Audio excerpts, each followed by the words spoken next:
2023 May മാസമാണ് ഞാൻ കൃപാസനത്തിലെത്തുന്നത്. വളരെ സങ്കടത്തോടെയാണ് ഞാൻ അന്നിവിടെ കാലുകുത്തുന്നത്. എന്നാൽ ഇന്ന് വളരെയേറെ സന്തോഷത്തോടെയാണ് ഞാനിവിടെ നിൽക്കുന്നത്. എനിക്ക് ഒരുപാട് കടബാധ്യതകളും ബാങ്ക് ജപ്തിയിലുമായിരുന്നു എൻ്റെ അവസ്ഥ. എൻ്റെ ഒരു സുഹൃത്ത് മുഖാന്തരമാണ് ഞാനിവിടെ എത്തുന്നത്. ആ സുഹൃത്തിന് ഞാൻ ഒരുപാട് പൈസ കൊടുക്കാനുണ്ടായിരുന്നു. എങ്കിലും ഞാനിവിടെ ഉടമ്പടി ഞാൻ ആദ്യം വിചാരിച്ചത് ആലപ്പുഴയില്ലേ എങ്ങനെ പോകുമെന്നാണ് വിചാരിച്ചത്. പക്ഷേ അന്ന് രാത്രി തന്നെ മാതാവിനെ സ്വപ്നം കാണാനുള്ള ഒരു അനുഗ്രഹം എനിക്കുണ്ടായി.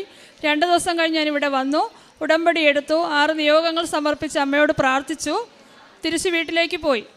പക്ഷേ അന്ന് മുതൽ എനിക്ക് ഭയങ്കരമായൊരു സമാധാനം ഉണ്ടായി. കാരണം അന്ന് വരെ എനിക്ക് കടബാധ്യതയെക്കുറിച്ചുള്ള ചിന്തയും ആൾക്കാരുടെ പേടിയും അവരുടെ ഫോൺ വിളിയുടെ ബഹളവും ഒക്കെ ആയിരുന്നു. ബാങ്കിൽ നിന്നുള്ള നിരന്തര ശല്യമായിരുന്നു.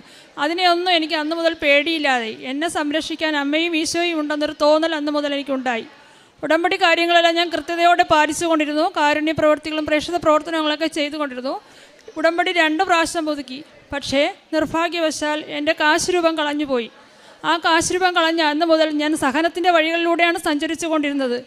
ഉടമ്പടി കാര്യങ്ങളൊന്നും കൃത്യമായി പാലിക്കാൻ എനിക്ക് കഴിഞ്ഞില്ല. പ്രാർത്ഥന മാത്രമേ രാവിലെയും വൈകുന്നേരവും ഉള്ളൂ. ഒരുപാട് കുടുംബ പ്രശ്നങ്ങളായിരുന്നു അതിന് കാരണം. ബൈബിൾ വായനയില്ല, ജപമാലയില്ല, കാരുണ്യ പ്രവർത്തികളില്ല, ഒന്നുമില്ല. ചില ദിവസങ്ങളിൽ പ്രാർത്ഥന പോലും മുടങ്ങാറുണ്ട്. എന്നാലും അത് ഞാൻ കണ്ടിന്യൂസ് പ്രാർത്ഥന അങ്ങനെ പൊയ്ക്കൊണ്ടിരുന്നു. കാശ് രൂപ ഇല്ലാത്ത ഒരു വല്ലാത്ത വിഷമം എനിക്ക് അനുഭവത്തിലൂടെ ഉണ്ടായി.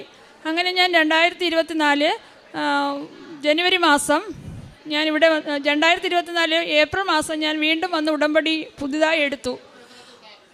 ആ ഉടമ്പടി പുതുക്കൽ എടുത്തതിലൂടെയാണ് എനിക്ക് ഒരുപാട് അനുഗ്രഹങ്ങൾ. കാരണം എൻ്റെ മകൻ്റെ പേരിൽ ഒരു ക്ലെയിം കേസ് ഉണ്ടായിരുന്നു. അത് ഞാൻ നിയോഗത്തിൽ വെച്ച് പ്രാർത്ഥിച്ചത് ആ കേസിൻ്റെ വിധി എത്രയും പെട്ടെന്ന് വരികയും അതിലൂടെയുള്ള പൈസയിൽ മുഖാന്തരം മാത്രമേ എനിക്ക് ഈ ജപ്തി നടപടിയിൽ നിന്ന് ഒഴിവാകാൻ പറ്റുള്ളായിരുന്നു.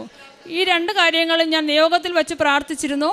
ആ പുതിയ ഉടമ്പടി എടുത്തതിന് ശേഷമാണ് കോടതിയിലെ കേസിൻ്റെ വിധിയിൽ കുറച്ചുകൂടി സ്പീഡപ്പായി വരികയും ഒരുപാട് കാര്യങ്ങൾ മുന്നോട്ട് പോവുകയും ചെയ്തത്. ഞാൻ ഓരോ പ്രാവശ്യവും വക്കീൽ ഓഫീസിൽ പോകുമ്പോൾ ഉടമ്പടി ഉപ്പ് ഉപയോഗിക്കുകയും ആരും കാണാതെ ഞാൻ ഉടമ്പടി വിശ്വാസ പ്രമാണം ചൊല്ലി ഓഫീസിന് മുന്നിലിടുകയും കാശ് രൂപം കയ്യിൽ വെച്ച് പ്രാർത്ഥിക്കുകയും ചെയ്തു. ഇൻഷുറൻസ് കമ്പനിയിൽ പോകുമ്പോഴും അങ്ങനെ തന്നെയാണ്. മാഡത്തിൻ്റെ മുമ്പിലിരിക്കുന്ന കമ്പ്യൂട്ടറിൻ്റെ മുമ്പിൽ ഞാൻ ഉടമ്പടി ഉപ്പ് ഉപയോഗിക്കും, വിശ്വാസ പ്രമാണം ചൊല്ലി പ്രാർത്ഥിച്ചു കൊണ്ടേയിരിക്കും.